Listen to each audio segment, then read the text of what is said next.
Poštovani gledalci, ovo je TV škola računara televizije Jagodine, TV škola 2, kako smo nazvali ovu seriju emisija, koja govori o digitalnoj obradi slike kroz kratak kurs korišćenja programa Adobe Photoshop.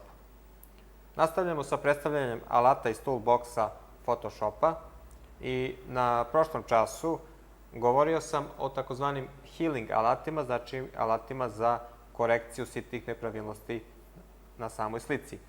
U ovoj emisiji govorim o alatima koji takođe služe za korekciju same slike, ali imaju malo drugačije efekte, pa je najbolje da to vidimo na primjeru. Koristimo ovu ikonicu koja u sebi sadrži 3 alata. Da se podsjetimo, desni taster na samu ikonicu i dobit ćete izbor između alata koji se nalaze ispod date ikone. Znači, prvi alat koji isprobavamo je takozvani Dodge tool i kao što vidite, ovaj alat služi za osvetljavanje detalja ili dela slike.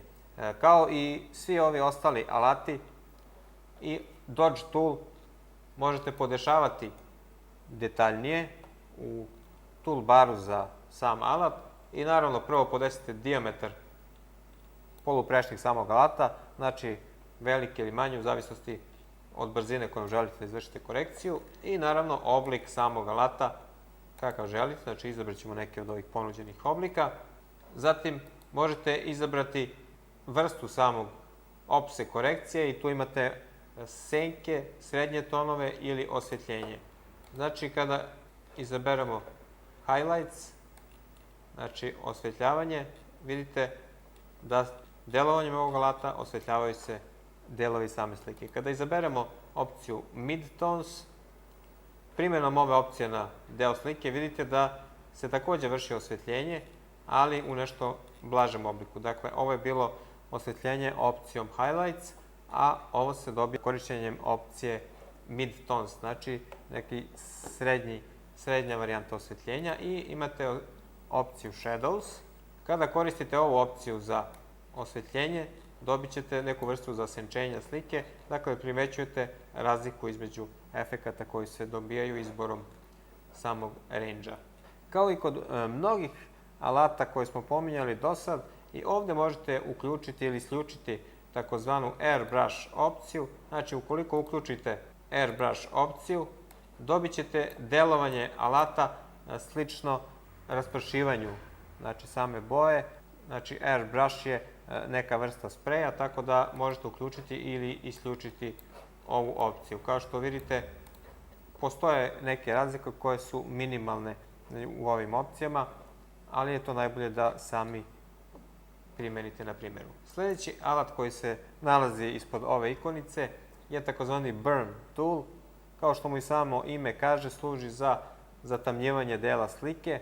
Znači, ukoliko koristite burn tool u manjoj ili većoj meri, dobit ćete zatamnjivanje slike. Burn na engleskom znači goreti, sagoreti, znači burn tool daje efekat sagorevanja dela slike ili, pravilnije rečeno, zatamnjivanja dela slike. I ovde možete takođe delovati na svetle delove, na srednje ili na senke. Takođe, što se tiče samog burna, možete menjati njegovu jačinu, znači pomoću exposure možete menjati, kao što vidite ovde se vrši lagano zatamnjivanje, međutim ukoliko povećate ovaj postotak na recimo 90, 97, dobit ćete trenutno jako zatamnjenje. Znači sa 2-3 klika dobijate jako zatamnjenje, a smanjivanjem exposure dobijate vrlo lagano zatamnjenje. Ovi efekti su nastali sa željom da se oponaša podešavanje klasičnog fotoaparata. Znači, ovo je neka imitacija načina na koji su klasični fotografi vršili osvetljenje i zatamnjenje slike i delova slike. Znači, to su alati Dodge tool i Burn tool. Sljedeći alat koji se nalazi ispod ove ikonice je Sponge tool. Dakle, to je alat koji vrši korekcije dela slike i neka vrsta, ako to malo uvećamo, znači povećat ćemo ovaj deo da vidite tačno efekat, dobija se neka vrsta razmazivanja, da tako kažem, boje, znači sponge kao što znamo je sunđer na engleskom, i ovaj alat je veoma sličan smudge toolu iz prošle emisije, koje smo pominjali u prošloj emisiji, a za smudge tool, kao što se sjećate, rekao sam da i u samom helpu programa Photoshop stoji da ovaj efekat oponaša dodir prsta na vlažnu površinu. Sam sponge tool je nešto veoma slično, samo su efekti malo drugačiji. Dakle, ovo je bila jedna grupa alata koji se nalaze ispod ove ikone Burn tool, Dodge tool i Sponge tool. U kombinaciji sa blurom, sharpenom i smudgeom možete izvršiti korekcije slike tako da povećate ili smanjite njenu osvetljenost ili izoštrite samu sliku. Sljedeći alat koji možete da primenite na slici, to je brush tool ili pencil tool. Brush tool je ništa drugo već četkica za slikanje i naravno ukoliko kliknete taster miša, držite klik i vučete levo-desno, dobit ćete poteze četkicom. Znači kao da ste uzeli četkicu za slikanje i krenuli sa slikanjem po vašoj slici. Naravno, kada izaberete sam brush tool, možete podesiti boju. Boja se bira izborom boje foregrounda.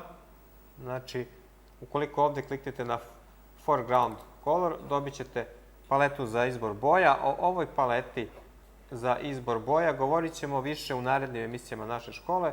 Sada ćemo samo da pomenemo da ovde može da se izabere boja koju želimo i zatim naša četkica za slikanje dobija izabranu boju.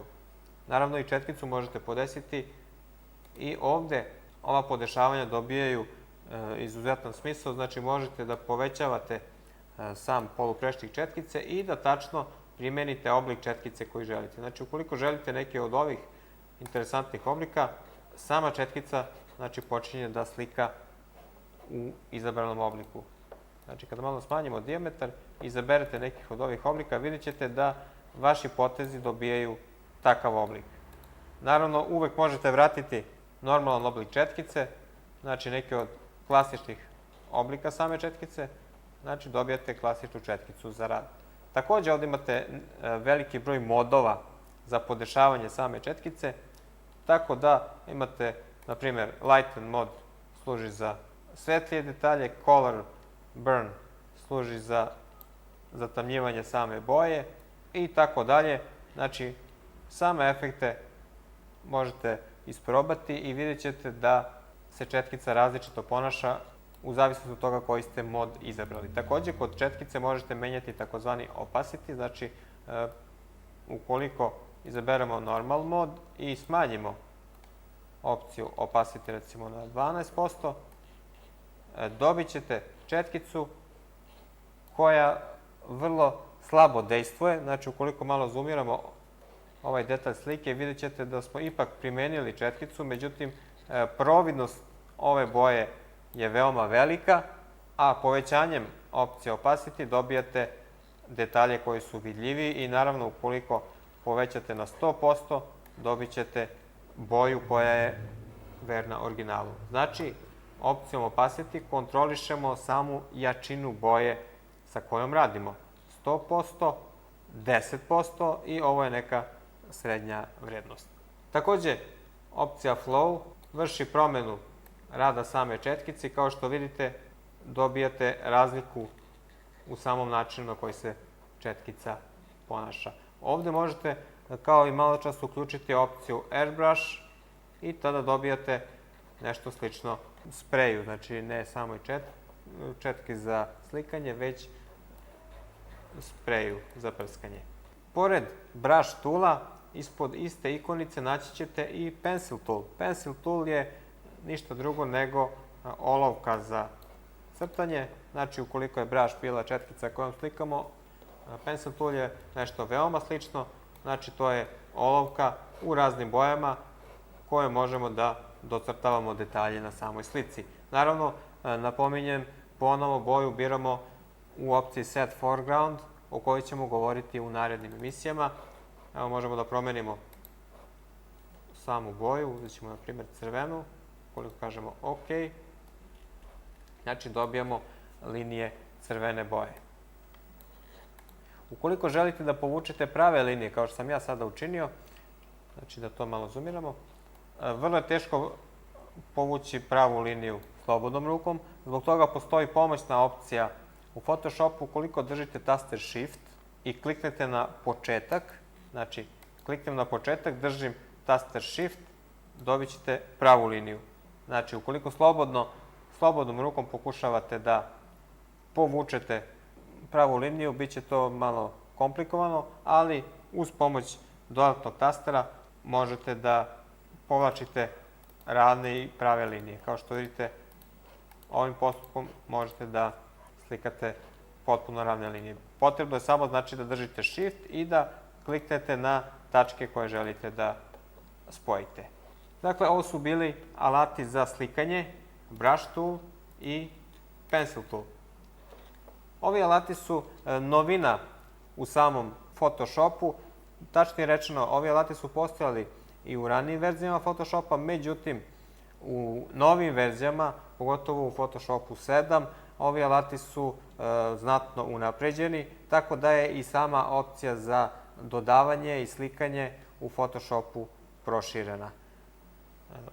Photoshop, kao što znamo, nije program namenjen kreiranju slika, on je prvenstveno namenjen obradi gotovih slika, gotovih fotografija, tako da su alati i opcije za obradu gotovih slika znatno brojniji i složeniji, a alati i opcije za kreiranje dodatnih detalja i za slikanje, znači za kreiranje slika, su malo siromašniji. Međutim, uvođenjem velikog broja opcija u sam Brush Tool i Pencil Tool, koje smo naravno videli ovde na toolbaru, i ovi alati za slikanje u Photoshopu su dobili na težini i na mnogo široj primeni.